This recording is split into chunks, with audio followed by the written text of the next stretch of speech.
elementary staff, students, and visitors. Welcome to Real Ram News, brought to you with Ram Pride. My name is Madeline. And I'm Christine, reporting to you from my Ram Riverwood broadcast room. I have some news to report to you today. There are many students receiving awards this week for second quarter. Great job for everyone who's sticking to their goals.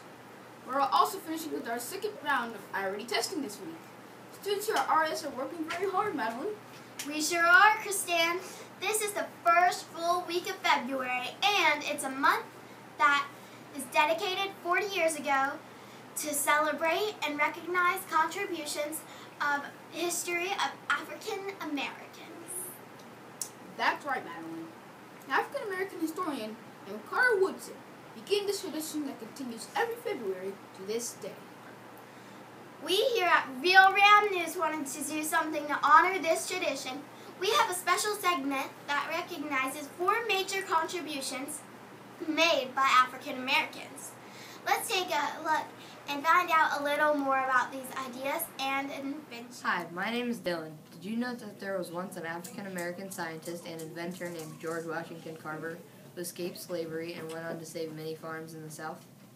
George Washington Carver realized that the Southern farmers were ruining their cotton crops by replanting the same crop in the same soil each year.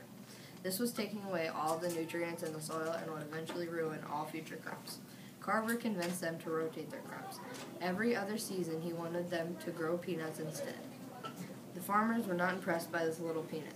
They didn't think it would make them enough money. Carver went on to invent all kinds of uses for the peanut, making them a much more valuable crop. Just look at all the different things that use peanuts in them: oil, ink, laundry soap, medicines, shaving cream, paints, glues, plastic, and there's just the yummy taste of a peanut as a snack. To this day, the peanut is a very important crop here in the South.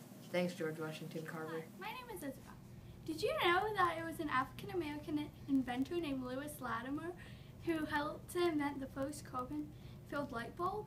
Lewis worked very closely to Thomas Edison after the end of the Civil War. If you look at this basic circuit and these connections, we can turn this little light on.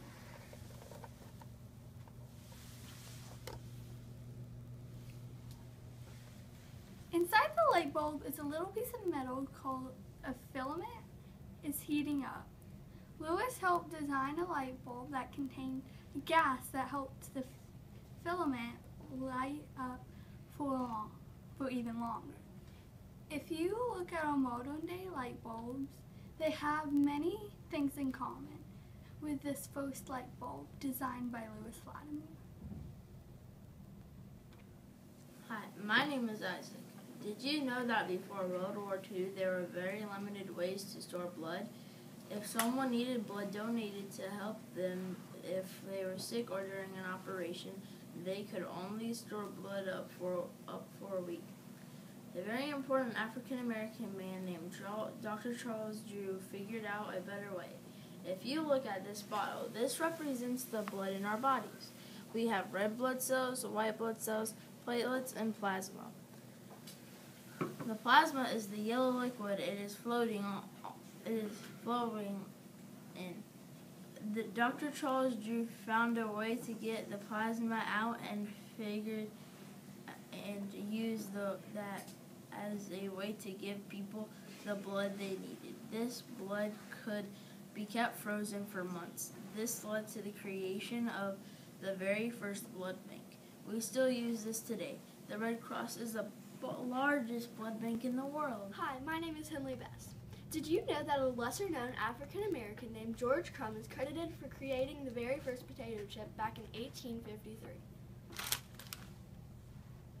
The story goes that George Crumb was a chef in a small restaurant in Saratoga, New York. According to the story, he had a very picky customer that did not like how thick his potatoes were. Crumb went back and sliced them thinner and then served them to the customer. The customer was still not satisfied, so George Crumb went back to the kitchen. This time he sliced them super thin, overcooked them, making them hard and crunchy, and then added a bunch of salt. Now George did this out of frustration with this super picky customer. Much to his surprise, the customers loved it. There are a lot of stories about whether this chip ever went anywhere. Some others later got the credit, but it does appear that old George Crumb may have been the first one. Thanks for the chips, Mr. George Crumb. Well, Madeline, those are really interesting. I'd like to give a special shout out to Emma Popham from Mr. Simpson's home base, providing a lot of backup tech and editing for our news team. Thanks, Emma. There are a lot of other contributions from African Americans that we didn't have time to mention.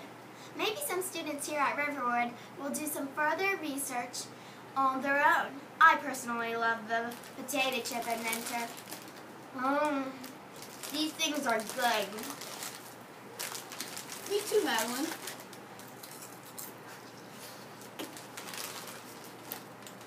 Let me actually enjoy a few of these chips. Let Brenna take over with the weather for a few minutes. Great idea, Brown. If you were trying to show down. So can you fill us in with the weather, okay? Good. Thanks, Madeline. Kristen. On Monday, it was high in the upper 50s, but it seemed to dip into the upper 50s. Temperatures are good. It's gonna be cloudy it's gonna be partly cloudy. No rain on this forecast for this week. It sure looks like a nice day to play. Now back to you. Hope you like those chips.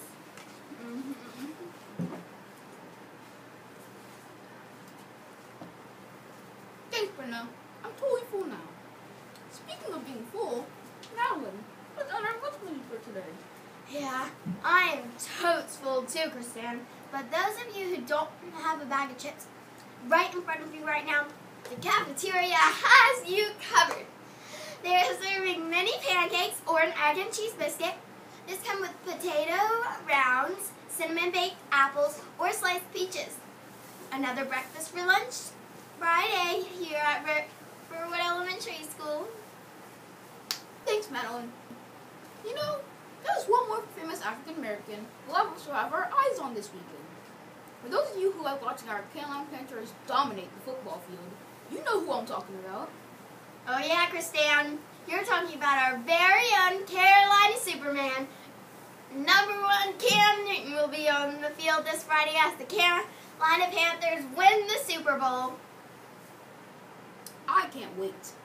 From all of us here at Real Ram News, welcome Cam and the rest of the team. Go Panthers, remember here at River.